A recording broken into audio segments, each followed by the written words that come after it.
السلام عليكم ورحمة الله وبركاته. إن الحمد لله نحمده ونستعينه ونستهديه ونستغفره ونعوذ بالله من شرور أنفسنا ومن سيئات أعمالنا. من يهده الله فلا مضل له ومن يضلل فلا هادي له. أشهد أن لا إله إلا الله وحده لا شريك له وأشهد أن محمدا عبده ورسوله. اللهم صل وسلم على محمد وعلى آله وصحبه والتابعين بإحسان إلى يوم الدين. أما بعد. Rabbi syarah li sadri, wahai Tuhanku, lapangkanlah dadaku ini, wa yassir li amri, dan permudahkanlah urusanku, wahlul 'uqdatan min lisani, dan uraikanlah kekeluhan lidahku, yafqahu qawli, supaya mereka memahami kata-kataku ini. Saudara-saudari, sahabat-sahabiah, muslimin muslimat, mudah-mudahan kita semua pada malam ini dirahmati dan diberkati oleh Allah Subhanahu wa taala. Tajuk kita pada malam ini ialah berkenaan dengan yaqazah. Apakah syaitan boleh mengaku sebagai Nabi sallallahu alaihi wasallam? Sebab apa kita memilih ataupun penting untuk kita meneliti tajuk ini, yaqazah, dan apa kaitan yaqazah dengan boleh atau tidak bolehnya syaitan mengaku sebagai Nabi sallallahu alaihi wasallam? Jawapannya kerana terdapat golongan tertentu yang sering kali mengaku mereka melihat Nabi sallallahu alaihi wasallam, dan dakwaan melihat Nabi itu dalam dua keadaan. Yang pertamanya, mereka mengaku mereka melihat Nabi dalam mimpi, dan yang keduanya mengaku melihat Nabi secara yaqazah. Apa maksud yaqazah? Jikalau seseorang itu mendakwa dia melihat Nabi secara yaqazah, apa maksud dia? Yaqazah maksudnya jaga, sedar. Dia bukan dalam keadaan tidur, dia bukan mengigau, dia bukan dalam keadaan mimpi, kan? Yaqazah maknanya dia dalam keadaan sedar, dia jaga, dia betul-betul melihat Nabi sallallahu alaihi wasallam di hadapan dia. Itu maksud yaqazah. Jadi bila kita bercakap tentang yaqazah, istilah yaqazah ini kebiasaannya merujuk kepada dakwaan seseorang yang mendakwa bahawa mereka melihat Nabi sallallahu alaihi wasallam secara sedar ataupun jaga. Dan kita tahu bahawa dakwaan berkaitan dengan yaqazah ini sebenarnya sudah pun lama. Kisah seperti ini kalau dalam sejarah negara kita, kita tahu sejarah yang berkaitan dengan apa yang berlaku kepada Arkam, dan bagaimana pihak berkuasa telah mengeluarkan fatwa mengharamkan Arkam ini. Baik, walau bagaimanapun pada malam ini kita nak tumpukan kepada yang pertamanya, kenapa ada golongan tertentu yang sering kali mendakwa mereka melihat Nabi sama ada secara mimpi ataupun secara jaga, secara yaqazah. Antara yang disebut oleh para ulama, kenapa wujudnya dakwaan-dakwaan seperti ini, tanpa kita menafikan bahawa ya, mungkin ada orang dia mimpi sungguh. Kita tak kata itu mustahil. Sebab hadis-hadis menunjukkan bahawa kita boleh mimpi berjumpa dengan Nabi sallallahu alaihi wasallam, dan itu dipanggil sebagai ru'ya sadiqah, mimpi yang benar. Tetapi kita ingin menceritakan bahawa kegusaran atau kebimbangan para ulama berkaitan dengan dakwaan-dakwaan seperti ini. Apa dia? Iaitu kerana cerita berkaitan dengan mimpi, khususnya mimpi berjumpa dengan Nabi sallallahu alaihi wasallam, boleh menaikkan darjat orang yang mendakwa. Ini satu faktor, tuan-tuan sekalian. Bila dia dakwa bahawa dia mimpi berjumpa dengan Nabi, maka dakwaan itu boleh menaikkan darjat dia. Kalau orang tu bercakap jujur, itu tidak menjadi isu. Tapi yang dibimbangi oleh para ulama ialah dakwaan demi dakwaan hasil daripada rekaan, pembohongan. Maka ini antara perkara yang kita akan tumpu pada malam ni. Antaranya ialah dakwaan golongan sufi yang sesat yang mengaku menemui Nabi sallallahu alaihi wasallam, yang mana kita tidak dapat memastikan kebenaran dakwaan tersebut. Malah terdapat hadis Nabi sallallahu alaihi wasallam berkaitan dengan kesanggupan manusia untuk berbohong, sehingga kan Nabi melarang manusia berbohong dengan menggunakan alasan mimpi. Ada ancaman keras daripada Nabi terhadap golongan seperti ini. Contohnya riwayat daripada Wasilah bin Al-Asqa radhiyallahu anhu. Hadis ni hadis dalam Sahih Bukhari dan juga dalam Musnad Imam Ahmad, yang mana Nabi sallallahu alaihi wasallam bersabda, "Inna min afral fira ay yuriya 'ainaihi ma lam tara." Nabi kata apa? Nabi kata sungguh, Nabi kata termasuk pendustaan, pembohongan yang paling besar. Nabi sebut pembohongan yang paling besar ialah menceritakan mimpi yang dia sendiri tidak mengalaminya. Tengok kan, Nabi sebut apa dia? Sungguh termasuk pembohongan yang paling besar. Bohong ni banyak, menipu ni banyak, tapi antara menipu yang paling besar yang disebut oleh Nabi sallallahu alaihi wasallam ialah apabila orang itu menceritakan bahawa dia bermimpi sesuatu yang sebenarnya dia tak mimpi pun. Tuan-tuan, kenapa Nabi memberikan ancaman seperti ini? Apakah tidak ada manusia yang sanggup menipu untuk menaikkan darjat dia dengan menggunakan alasan mimpi? Tuan-tuan lihat, semua larangan Allah dan Rasul, sama ada yang ada dalam Quran ataupun dalam hadis-hadis Nabi sallallahu alaihi wasallam, semua benda yang Allah Ta'ala larang, semua benda yang Nabi larang, semuanya dilakukan oleh manusia. Sebab dilakukan oleh manusialah menyebabkan Allah melarang perbuatan-perbuatan tersebut. Benda yang manusia tak buat, Allah Ta'ala tak larang, tuan-tuan. Benda yang manusia tak buat, Nabi takkan larang. Tuan-tuan tengok, benda apa yang Allah dan Rasul larang? Zina, manusia buat. Curi, menipu orang, rasuah, manusia buat. Derhaka pada mak ayah, manusia buat. Termasuklah menipu dengan menggunakan, berkaitan dengan mimpi.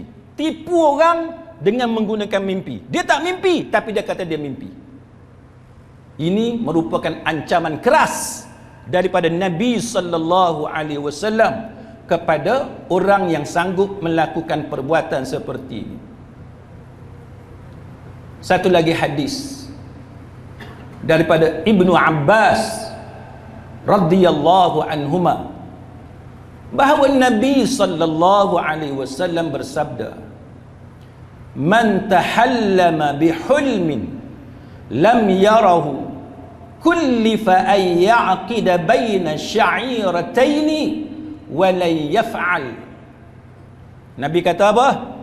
Nabi kata sesiapa yang mengaku dia bermimpi padahal dia tidak mengalami mimpi itu sedikit pun, dia tak alami mimpi itu, dia tak mimpi pun, maka nanti di hari kiamat dia akan dibebankan dengan perintah untuk mengikat 2 biji gandum dan tidak mungkin dia dapat melakukannya. Tuan-tuan biasa tengok biji gandum, tepung. Bisa tengok macam mana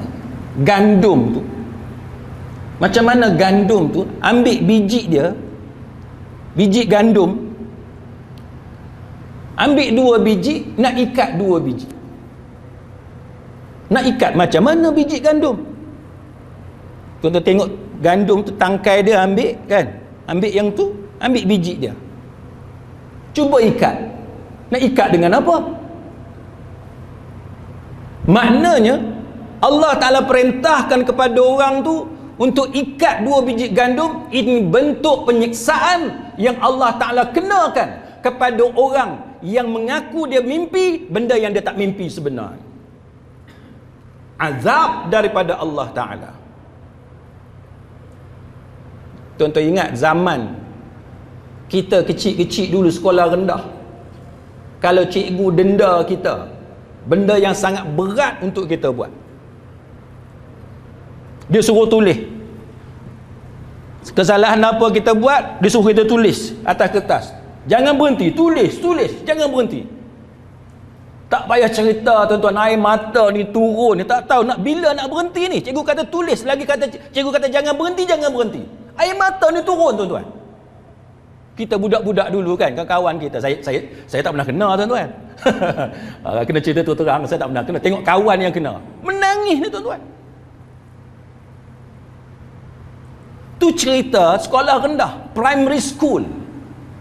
Bukan cerita hari akhirat, bukan cerita azab di padang mahsyar, cerita di primary school, sekolah rendah. Hak tu pun kita tak boleh nak bayang dah tuan-tuan. Sedihnya, susahnya, malunya. Tiba-tiba di hari akhirat Allah Ta'ala perintahkan untuk ikat 2 biji gandum, benda yang manusia tak boleh nak buat. Maka ini satu ancaman daripada Nabi sallallahu alaihi wasallam supaya kita jangan bermudah-mudah dalam mengaku, buat pengisytiharan, cerita pada orang kita mimpi jumpa Nabi, sebenarnya kita tak mimpi pun jumpa Nabi. Jangan duk buat benda-benda macam tu. Dan Nabi cerita benda ni pasal apa? Kerana ia adalah wahyu. Benda yang keluar daripada mulut Nabi illa wahyu yuha. Semua tu wahyu. Revelation daripada Allah, divine. Jadi kita kena ingat tuan-tuan sekalian bahawa perbuatan mereka-reka cerita berkenaan dengan mimpi ini adalah satu perkara yang memang dilarang oleh Nabi sallallahu alaihi wasallam. Hadis Bukhari, "Wa man ra'ani fil manam faqad ra'ani haqqan fa inna asyaitana la yatamathalu fi surati wa man kadzaba alayya muta'ammidan falyatabawwa maq'adahu minan nar." Nabi kata, sesiapa yang melihat aku dalam mimpi, maka sungguh dia telah melihatku secara benar. Sesungguhnya syaitan tidak boleh menyerupai bentukku. Itu sungguh. Syaitan nak menjelma muka Nabi, hidung Nabi, mulut sebiji macam Nabi tu, tubuh Nabi, tak boleh. Nabi bagi tahu yang tu tak boleh. Barang siapa yang berdusta atas diriku secara sengaja, maka hendaknya dia mengambil tempat duduk dia, tempat tinggal dia dalam neraka. Na'udzubillah min zalik. Cuba kita tengok tuan-tuan sekalian, apa kaitan dengan amaran Nabi tadi?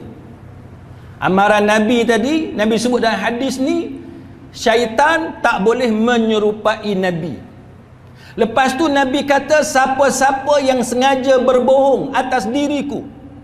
Ini yang disyarahkan oleh para ulama, termasuklah siapa yang mengaku dia jumpa Nabi, sebenarnya dia tak jumpa Nabi pun. Atau sesiapa yang mengaku dia mimpi jumpa Nabi, sebenarnya dia tak mimpi jumpa Nabi pun, maka hendaklah dia bersedia tempat tinggal dia dalam api neraka Allah. Na'udzubillah min zalik. Bukan benda kecil, bukan benda yang kita boleh pandang ringan. Itu kita kena ingat tuan-tuan. Berkata seorang ulama tabi'in di kalangan kibar tabi'in, tokoh tabi'in, nama dia Ayyub As-Sikhtiyani. Dia kata apa? Dia kata kana Muhammad yani Ibn Sirin, Muhammad Ibn Sirin, tuan-tuan sekalian, Muhammad Ibn Sirin, bila ada orang mengaku dia jumpa dengan Nabi, dia cakap benda tu kepada Muhammad bin Sirin, dia kata apa? Ceritakan kepadaku. Muhammad bin Sirin kata apa? Cerita dekat aku ciri-ciri Nabi yang kamu nampak, ciri-ciri Nabi yang kamu nampak. Maka kalau orang tu sebut ciri-ciri yang Muhammad bin Sirin tak tahu itu ciri Nabi, dia tak pernah dengar pun itu ciri Nabi, maka Muhammad bin Sirin kata apa? Dia kata kamu tidak berjumpa dengan Nabi sallallahu alaihi wasallam. Tuan-tuan tanya orang yang mengaku dia jumpa dengan Nabi, kalau setakat dia nak cerita dia nampak cahaya, itu bukan Nabi. Malah syaitan boleh menjelma sebagai cahaya. Kalau setakat dia nak kata dia tengok, dia tak nampak wajah Nabi, dia nampak dia arah belakang, pakai jubah putih, syaitan boleh menjelma dalam bentuk seperti itu. Yang syaitan tak boleh menjelma ialah wajah Nabi, bentuk fizikal Nabi yang sebenar. Itu Nabi tak boleh, itu syaitan tak boleh menjelma. Tapi setakat mengaku sebagai Nabi, ni kita tengok apa yang dibicarakan oleh para ulama berkenaan dengan hal ini. Orang yang mengaku dia bukan mimpi, tapi dia jumpa sungguh Nabi. Bak mimpi pun para ulama bagi amaran kepada kita, hati-hati, jangan duk pandai nak reka cerita mimpi, apatah lagi kalau dia mendakwa bahawa dia jumpa sungguh Nabi secara fizikal, yaqazah ni, secara sedar, bukan mimpi. Kita tengok contoh tuan-tuan sekalian. Dulu, daripada zaman dulu, memang ada orang yang suka mengaku berjumpa dengan Nabi. Kebanyakan yang mengaku dia jumpa dengan Nabi ni kebanyakannya daripada aliran-aliran kesufian yang sesat. Kebanyakannya, bukan semua, tapi kebanyakannya. Dan ini diingkari, dinafikan, dibantah oleh ulama-ulama besar seperti Imam Ibn Hajar Al-Asqalani rahimahullahu ta'ala, dan juga oleh As-Sakhawi dan juga lain-lain. Contoh kita tengok dalam kitab Fathul Bari, Imam Ibn Hajar kata apa? Ibn Abi Jamrah dia pernah sebut pasal beberapa, dia kata jama'atun, kan, jamaah, kelompok daripada golongan sufi. Bukan saya sebut sufi ni tuan-tuan. Orang kata apa ni ustaz, sikit-sikit sufi, sikit-sikit sufi. Saya sebut ni tuan-tuan, pasal ini disebut oleh para ulama dalam kitab Fathul Bari oleh Imam Ibn Hajar Al-Asqalani rahimahullahu ta'ala. Dia yang kata, dan dia petik kata-kata Ibn Abi Jamrah. Ibn Abi Jamrah kata memang ada jama'atun, kelompok, adalah kan kelompok golongan sufi yang mendakwa mereka melihat Nabi sallallahu alaihi wasallam dalam mimpi. Kemudian selepas itu mereka mendakwa mereka melihat Nabi sallallahu alaihi wasallam di luar mimpi secara sedar. Siapa cerita ni tuan-tuan? Imam Ibn Hajar cerita, dia nakalkan Ibn Abi Jamrah. Yang cerita ada kelompok sufi, dia kata dia mimpi jumpa Nabi, lepas tu dia kata dia nampak sungguh Nabi di luar mimpi. Bukan mimpi dah, sungguh, yaqazah. Maka apa ulasan oleh Imam Ibn Hajar Al-Asqalani rahimahullahu ta'ala? Dia kata apa? Dia kata inilah, dia kata, yang dipanggil sebagai muskilah, kan, benda yang jadi masalah sungguh-sungguh. Benda ni menjadi masalah sungguh-sungguh. Sebab apa? jikalau hadis itu difahami sebagaimana zahirnya. Siapa yang jumpa dengan Nabi dalam mimpi, dia akan jumpa Nabi di luar mimpi. Dia ambil yang tu, dia kata dia nampak sungguh Nabi. Dia tak mimpi dah, dia nampak sungguh Nabi. Maka Imam Ibn Hajar kata, kalau macam tu, semua orang ni yang mendakwa dia melihat Nabi secara fizikal, bukan dalam tidur, bukan dalam mimpi, semua orang yang mendakwa sedemikian, akhirnya mereka ni semua jadi sahabat-sahabat Nabi. Agak-agak kat Malaysia ni ada berapa orang ustaz jadi sahabat Nabi ni? Agak-agak ni duk dakwa dia tengok Nabi, dia tak mimpi dah. Hak mimpi sebelum tu, sekarang nampak sungguh dah. Ya qazah. Maknanya hak ada nama 2-3 orang hak kita tahu tu kena bubuh lah dalam senarai sahabat Nabi. Selepas Abu Bakar Siddiq, Umar Khattab kan, Uthman bin Ali, apa semua tu kan, apa Ibnu Umar, Ibnu Abbas semua, lah ujung-ujung tu nama ustaz ni Malaysia, ustaz ni Malaysia pula. Negeri mana? Bubuhlah negeri mana. Pasal apa? Sebab dia jumpa Nabi secara sedar, bukan dalam mimpi. Bukan saya kata, tuan-tuan.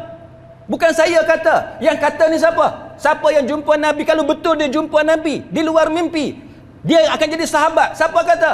Imam Ibn Hajar Al-Asqalani rahimahullahu ta'ala. Dia nak bagi tahu tak mungkin benda ni berlaku.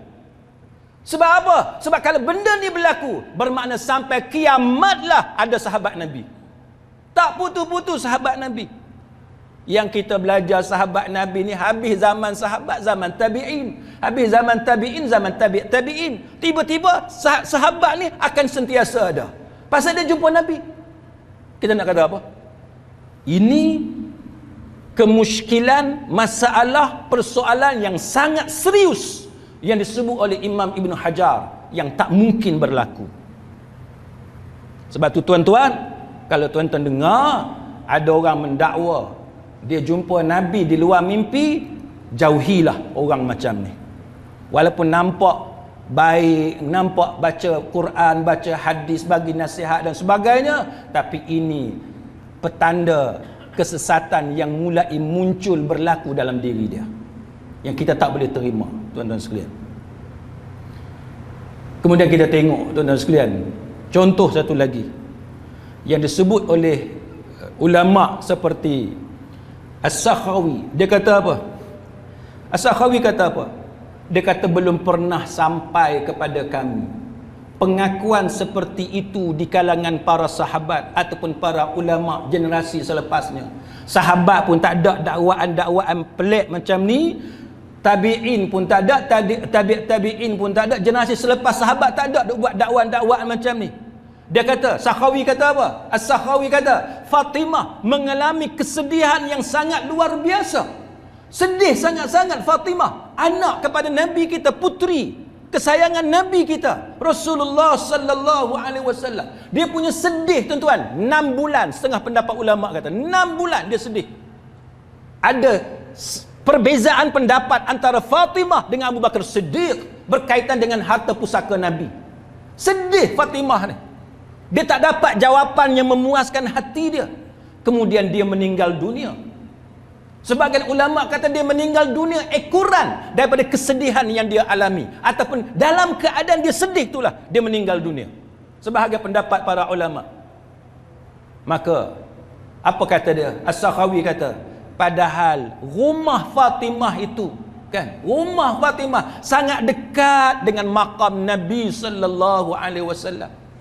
Tapi dalam keadaan Fatimah sedih, Ali cuba pujuk dia, sehingga sebahagian ulama kata Ali nampaknya tidak menyembelahi Abu Bakar Siddiq. Tapi tak selesai masalah yang diutarakan oleh Fatimah berkenaan dengan harta pusaka Nabi. Tetapi Fatimah tidak pernah walaupun sekali mendakwa bahawa Nabi sallallahu alaihi wasallam datang ajar dekat dia macam mana nak selesaikan masalah. Tak ada.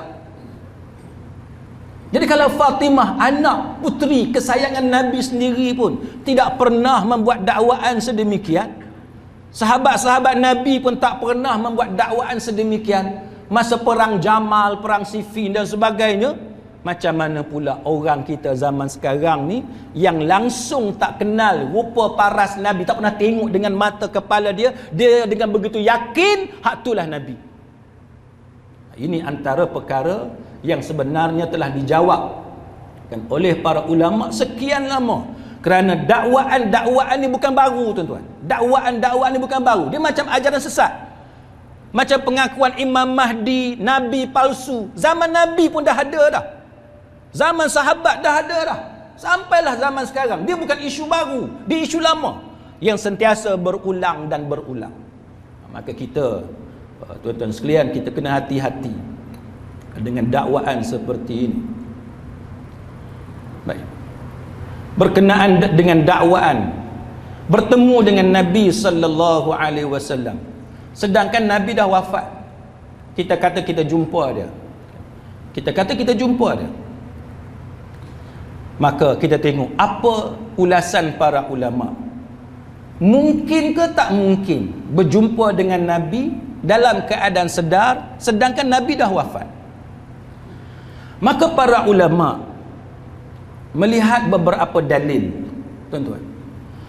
Contohnya dalil daripada ucapan Abu Bakar Siddiq radhiyallahu anhu ketika mana dia berkhutbah. Abu Bakar dia berkhutbah. Dia khutbah ni selepas Nabi sallallahu alaihi wasallam wafat dan selepas Nabi dikuburkan, dikebumikan. Dan kita tahulah bagaimana ada berlaku, kita kata havoc kan, keadaan tidak terkawal di kalangan sahabat. Sebab ada sahabat boleh terima kewafatan Nabi sallallahu alaihi wasallam dan ada sahabat tak boleh terima. Termasuk sahabat yang susah nak terima pemergian Nabi ni adalah Umar Khattab. Bukan calang-calang orang, bukan orang biasa. Sahabat Nabi yang paling kanan selepas Abu Bakar Siddiq, Umar Khattab. Tuan-tuan, bila berlaku keadaan macam tu, perbezaan pendapat, perbezaan penerimaan di kalangan sahabat tentang kewafatan Nabi sallallahu alaihi wasallam, apa yang diucapkan oleh Abu Bakar dalam khutbah dia selepas Nabi dikebumikan? Apa kata Abu Bakar Siddiq? Abu Bakar kata, ala man kana ya'budu Muhammadan sallallahu alaihi wasallam fa inna Muhammadan qad mata. Dia kata qad mat. Ketahuilah, barang siapa yang menyembah Muhammad sallallahu alaihi wasallam, maka sesungguhnya Muhammad telah wafat. Tuan-tuan, tak terasa ke bila Abu Bakar Siddiq dia ucap kata-kata ni? Siapa yang menyembah Muhammad, ketahuilah Muhammad telah meninggal dunia. Suatu peringatan daripada Abu Bakar Siddiq supaya kita hanya bertuhankan kepada Allah Subhanahu wa taala. Nabi sallallahu alaihi wasallam tak boleh hidup selama-lamanya. Sampai ajal baginda wafat sebagaimana manusia lain mati.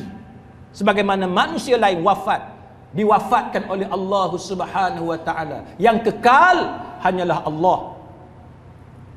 Lepas tu apa kata Abu Bakar Siddiq? Wa man kana ya'budullah fa innallaha hayyun la yamut. Dia kata, dan barang siapa yang menyembah Allah, maka sesungguhnya Allah Ta'ala maha hidup dan dia tidak akan mati. Kemudian Abu Bakar Siddiq, dia bacalah ayat Quran dalam surah Az-Zumar kan? Dia baca surah Az-Zumar ayat yang ke-30, innaka mayyitun wa innahum mayyitun. Sesungguhnya kamu akan mati dan sesungguhnya mereka akan mati pula. Lalu ulama dia ambil kata-kata khutbah Abu Bakar Siddiq ni, berhujjah dengan khutbah Abu Bakar Siddiq. Apa hujjah para ulama? Mereka mengatakan bahawa bila orang tu mati, maksud dia apa? Maksud dia apa? Bila orang tu mati, maksud dia, dia tidak akan kembali ke dunia. Itu maksud mati. Meninggal dunia, maksudnya dia tinggalkan dunia kita sekarang ni, dia masuk ke alam barzakh, alam akhirat, dan dia tak akan dikembalikan oleh Allah Subhanahu wa taala. Itu maksud dia. Jabir bin Abdullah Dia kata apa?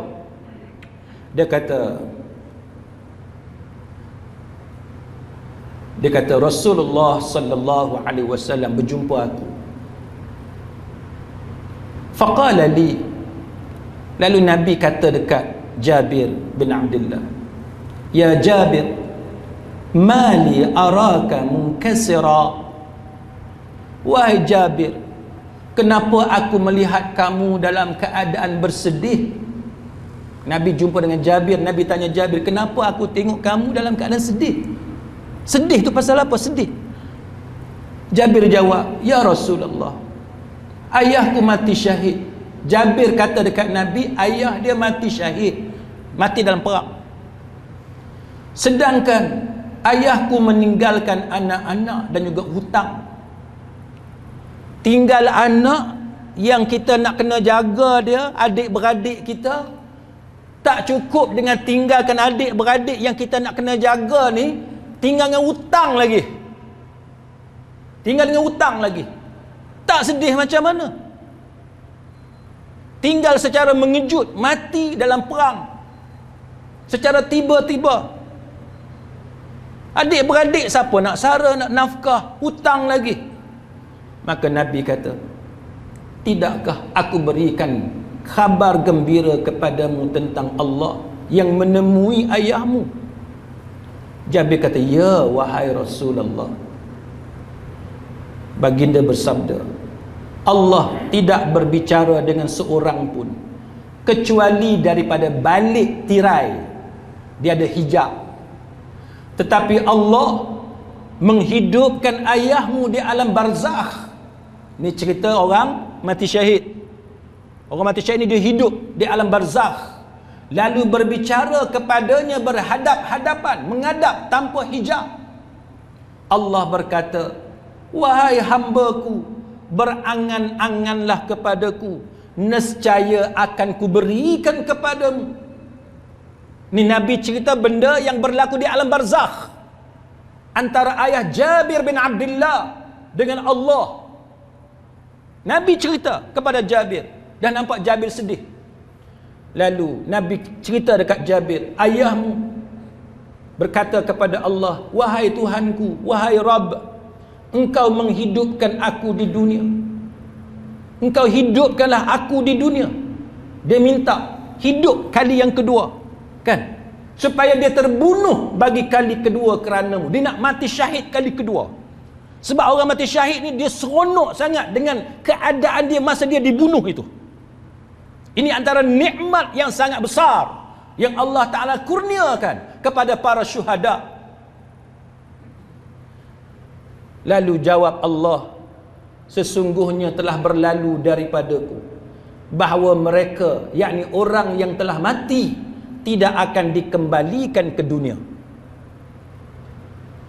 Siapa yang dah mati tidak akan dikembalikan ke dunia, termasuk Nabi kita Muhammad sallallahu alaihi wasallam. Nabi kita dah wafat, tidak akan lagi dihidupkan, tidak akan dikembalikan ke atas dunia. Sebab itu mustahil orang kata dia nampak Nabi secara jaga, secara yaqazah. Hadis ni hadis Imam Tirmizi, dihasankan oleh Al-Albani rahimahullahu ta'ala. Maka dengan sebab itu para ulama kata benda tu takkan berlaku. Kemudian antara hujah yang lain ialah satu hadis daripada Abu Hurairah radhiyallahu anhu. Qala Rasulullah sallallahu alaihi wasallam, ana sayyid waladi Adam yaumal qiyamah wa awwalu man yanshaqqu anhu al-qabr wa awwalu syafi'in wa awwalu musyaffa'. Daripada Abu Hurairah radhiyallahu anhu dia kata, Rasulullah sallallahu alaihi wasallam bersabda, aku adalah sayyid, penghulu. Penghulu siapa? Penghulu anak Adam, penghulu manusia. Pemimpin, maksud dia pemimpin lah pada hari kiamat kepada semua manusia, anak Adam, keturunan Nabi Adam alaihissalam. Orang yang pertama bangkit dari kubur, orang yang pertama memohon syafaat daripada Allah, dan orang yang pertama diterima syafaat dia oleh Allah Subhanahu wa taala. Hadis ini dalam Sahih Muslim, dalam Sunan Abi Daud dan dalam Musnad Imam Ahmad. Maka hadis ini juga dijadikan dalil oleh para ulama bahawa siapa yang kata dia berjumpa dengan Nabi di dunia selepas Nabi wafat dalam keadaan dia sedar secara yaqazah, maka ini kontradik, bertentangan dengan apa yang Nabi sallallahu alaihi wasallam bagi tahu dia akan menjadi orang pertama yang dibangkitkan dari kubur pada hari kiamat. Maksudnya para ulama faham macam mana? Hadis ni membawa maksud bahawa selagi mana belum berlaku kiamat, selama itulah Nabi berada dalam kubur dan Nabi takkan keluar daripada kubur. Itu maksud dia. Nabi takkan datang kepada kita secara fizikal. Nabi takkan datang kepada kita dalam keadaan kita jaga, dalam keadaan kita sedar. Nabi takkan datang. Kerana itu tidak pernah berlaku kepada para sahabat. Tidak pernah berlaku kepada ummahatul mukminin, isteri-isteri Nabi. Tidak pernah berlaku kepada Fatimah, anak perempuan, putri kesayangan yang sangat disayangi oleh Nabi sallallahu alaihi wasallam. Macam mana pula kita yang jauh ni tuan-tuan, yang bukan sahabat, yang bukan isteri Nabi, yang bukan anak Nabi, yang bukan tabi'in, yang bukan tabi'in, tiba-tiba kita mendakwa tanpa segan silu, kita mendakwa bahawa Nabi datang jumpa kita. Yang ni yang kata bohong. Bohong tuan-tuan. Kita jangan percayalah kepada dakwaan-dakwaan yang macam. Dan para ulama mengatakan bahawa sebenarnya banyak berlaku tentang golongan yang mengaku, yang membuat dakwaan bahawa mereka telah berjumpa dengan Nabi sallallahu alaihi wasallam. Maknanya kalau tuan-tuan tengok ada orang kata dia jumpa Nabi secara yaqazah, bukan kali pertama. Dah banyak kali kan berlaku perkara-perkara yang seperti ini. Kemudian tuan-tuan sekalian, syaitan dia sanggup ke? Berani ke? Bolehkah dia untuk dia mengaku dialah Nabi, tapi dia tidak menjelma dalam rupa paras Nabi. Dia tidak menjelma dalam bentuk tubuh Nabi sebenar, tapi dia kata dia Nabi. Kalau tuan-tuan tak faham apa yang saya sebut ni, macam saya dengan Tok Imam lah, kan? Saya kata saya Tok Imam Masjid Sungai Ara, Masjid Al-Huda. Orang yang tak kenal Tok Imam, dia boleh percaya. Tapi siapa yang pernah jumpa Tok Imam, dia tahu ni bukan muka Tok Imam. Maksud dia macam tu. Syaitan boleh tak dia buat macam tu? Dia kata akulah Muhammad, akulah Rasulullah, akulah Nabi, tapi rupa tu bukan rupa Nabi. Ini antara perkara tuan-tuan sekalian yang dibincangkan oleh para ulama. Jawapan dia boleh. Benda tu boleh berlaku. Kenapa boleh berlaku? Kerana para ulama membawakan kepada kita beberapa contoh dakwaan-dakwaan palsu, dakwaan-dakwaan jahat daripada musuh-musuh Allah. Yang pertamanya, cara para ulama menggunakan dalil. Mereka berdalilkan apa tuan-tuan? Mereka berdalilkan kepada perbuatan Fir'aun. Fir'aun dia mengaku apa? Fir'aun dia mengaku apa? Tuhan. Fir'aun mengaku Tuhan, tuan-tuan. Tuhan ni jauh lebih tinggi daripada pangkat Nabi tu. Tuhan mengatasi segala-galanya. Berlaku tak tuan-tuan? Berlaku. Fir'aun mengaku sebagai Tuhan dan itu berlaku. Itulah yang diceritakan dalam Quran dan itulah diceritakan dalam hadis. Maka para ulama mengatakan bahawa kalau Fir'aun boleh mengaku dirinya sebagai Tuhan, maka tidaklah pelik jikalau syaitan boleh mengaku dia adalah Rasulullah sallallahu alaihi wasallam. Tapi bukan menjelma dalam rupa paras Nabi. Contohnya yang saya sebut tadilah, kita nampak cahaya. Kita tak nampak rupa dia, nampak cahaya saja. Maka dia kata, akulah Muhammad, ataupun akulah Rasulullah, ataupun akulah Nabimu. Kita pun percaya. Ini, tuan-tuan. Ini benda yang sangat bahaya. Satu. Yang kedua, para ulama bagi contoh dakwaan Nabi palsu. Musailamah Al-Kadzab, dia mengaku sebagai Nabi.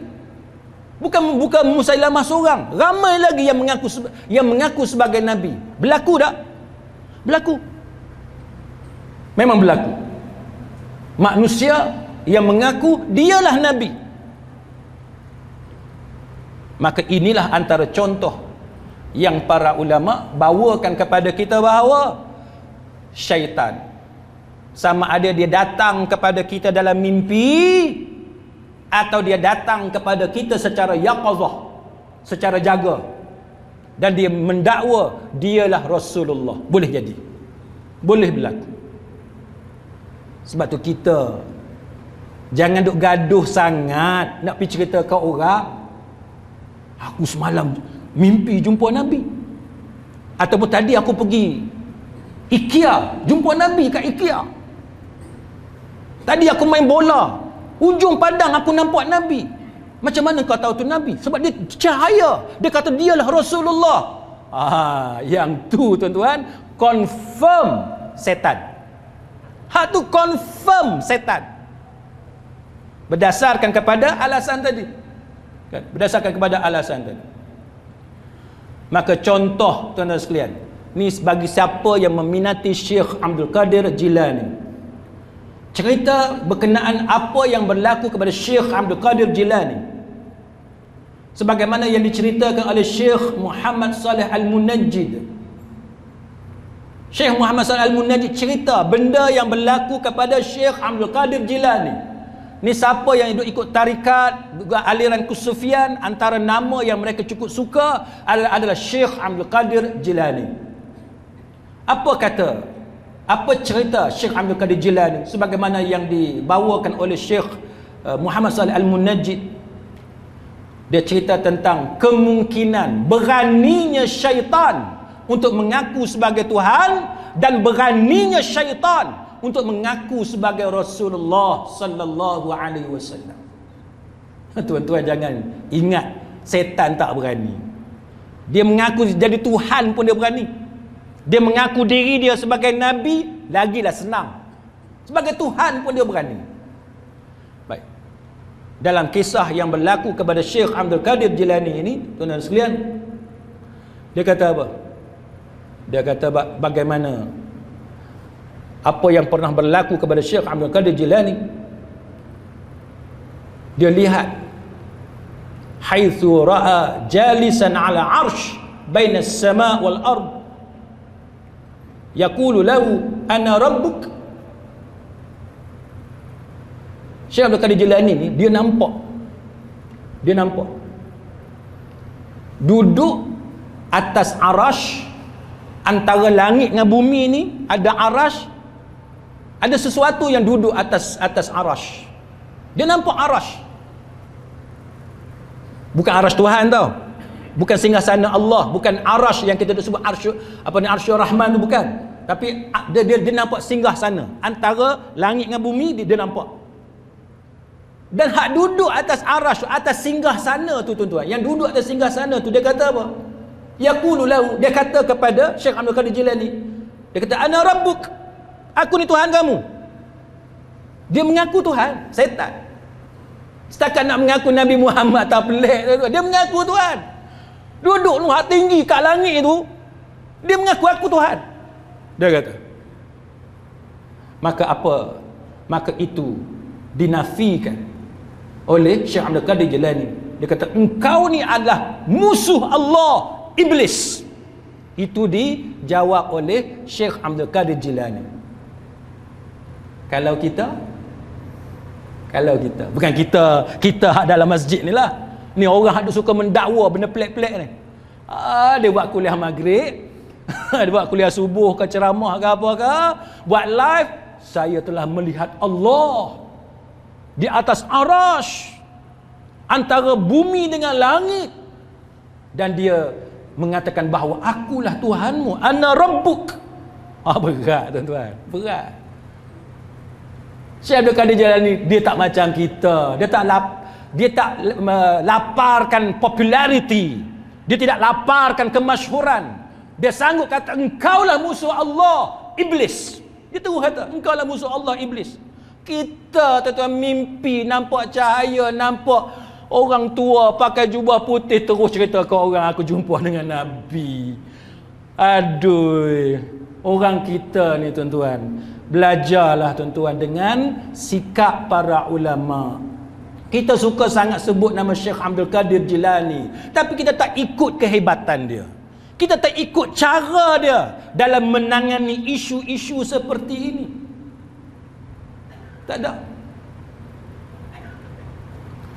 Dalam kisah ni yang diceritakan oleh Syekh Muhammad Saleh Al-Munajjid, iblis ni tanya dia, "Kaifa arafta anni iblis?" Engkau tahu macam mana aku ni iblis? Qala, jawab Syekh Abdul Qadir Jilani, dia kata, li'anna Allah azza wa jal la narahu fid dunya hatta namut. Dia kata kerana Allah azza wa jalla, kami tak dapat nak lihat Allah atas dunia sehinggalah kami mati.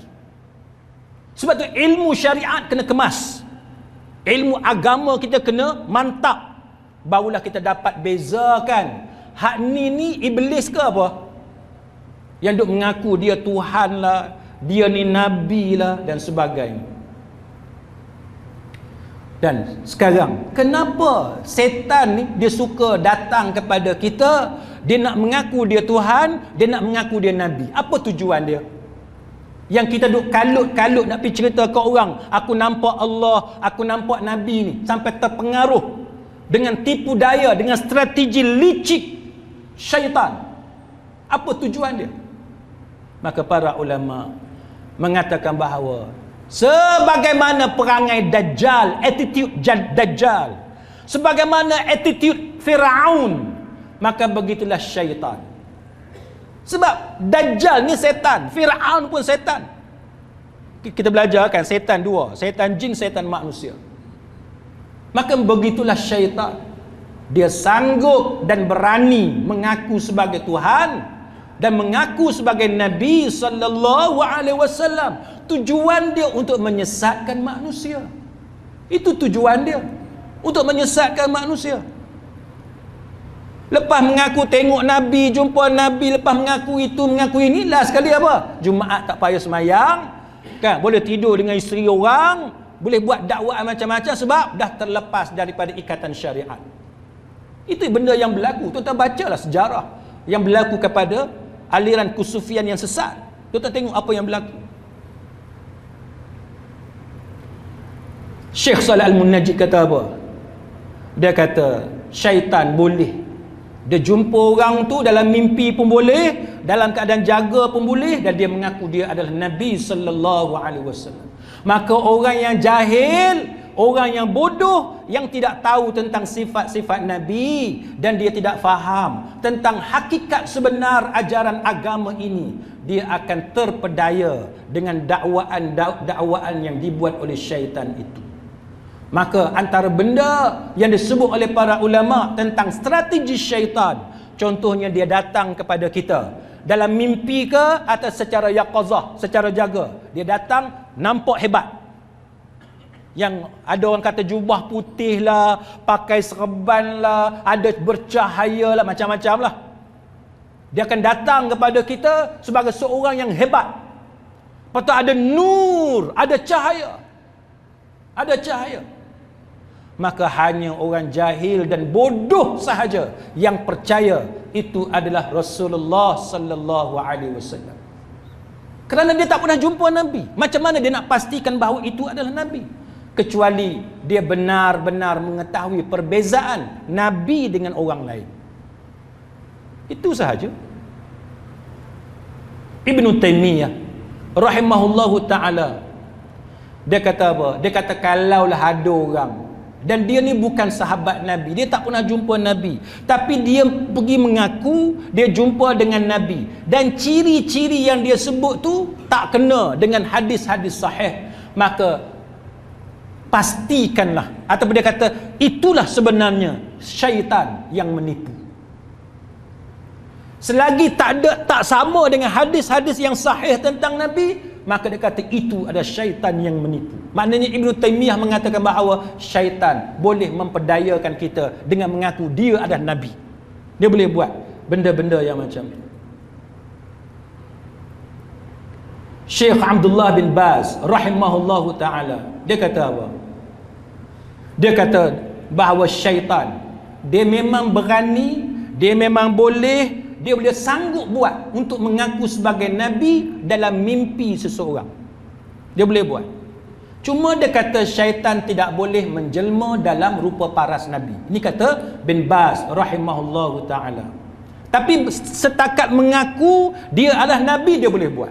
Itu fatwa bin Baz rahimahullahu ta'ala. Maka dengan sebab itu bin Baz kata apa? Ketahuilah bahawa dakwaan mimpi berjumpa dengan Nabi adalah suatu mimpi yang tidak boleh diterima dengan mudah oleh setiap orang.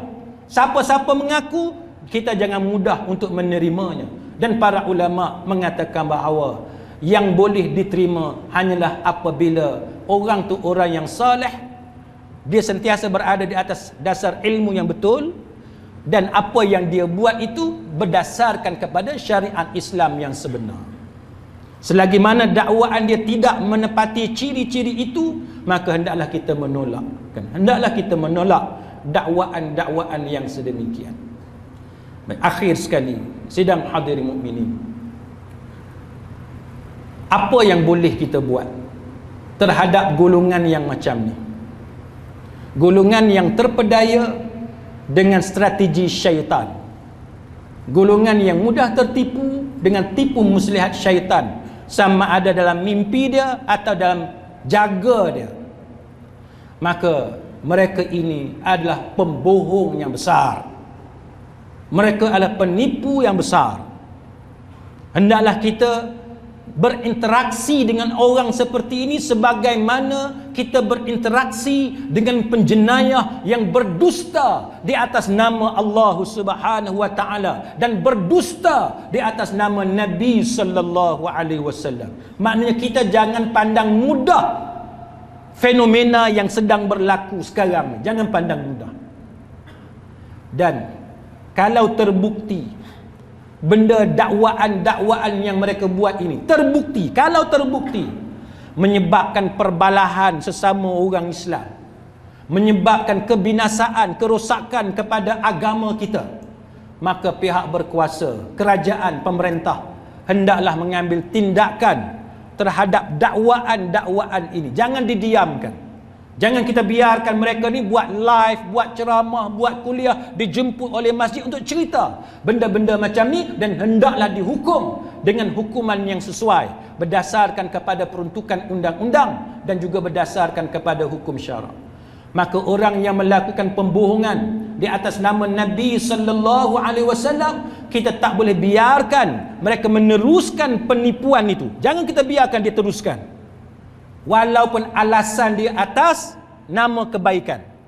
Dia kata tak, tujuan dia baik, supaya orang cintakan kepada Nabi, supaya orang ikut kepada agama, supaya orang jangan buat maksiat. Niat yang baik, tujuan yang baik tidak boleh menghalalkan cara yang salah yang kita buat. Tak boleh menipu dengan menggunakan nama Allah, dengan menggunakan nama Nabi sallallahu alaihi wasallam. Tak boleh. Kita kata kita nak bagi semangat kepada orang untuk buat ibadat, tak boleh guna alasan seperti itu. Jadi mudah-mudahan sidang hadirin mukminin, kita berhati-hati dengan setiap dakwaan sesiapa jua yang mengatakan bahawa mereka telah berjumpa dengan Nabi sallallahu alaihi wasallam, tanpa kita menafikan bahawa ya, adanya ru'yah sadiqah, mimpi yang benar, berjumpa dengan Nabi, tapi dengan syarat bahawa syarat-syarat yang ditetapkan oleh para ulama itu telah ditepati. Selagi tidak menepati syarat-syarat yang telah ditetapkan oleh para ulama yang muktabar, maka hendaklah kita abaikan, dan hendaklah kita memberi nasihat, menegur perbuatan-perbuatan yang berterusan membuat dakwaan-dakwaan yang pelik berkaitan dengan agama. Moga-moga Allah Ta'ala melindungi kita semua di dunia dan juga di hari akhirat. Wallahu a'lam. Aqulu qawli hadha wa astaghfirullahal azim li wa lakum. Wassalamu alaikum warahmatullahi wabarakatuh. Subhanakallahumma wa bihamdik, ashhadu an la ilaha illa anta, astaghfiruka wa atubu.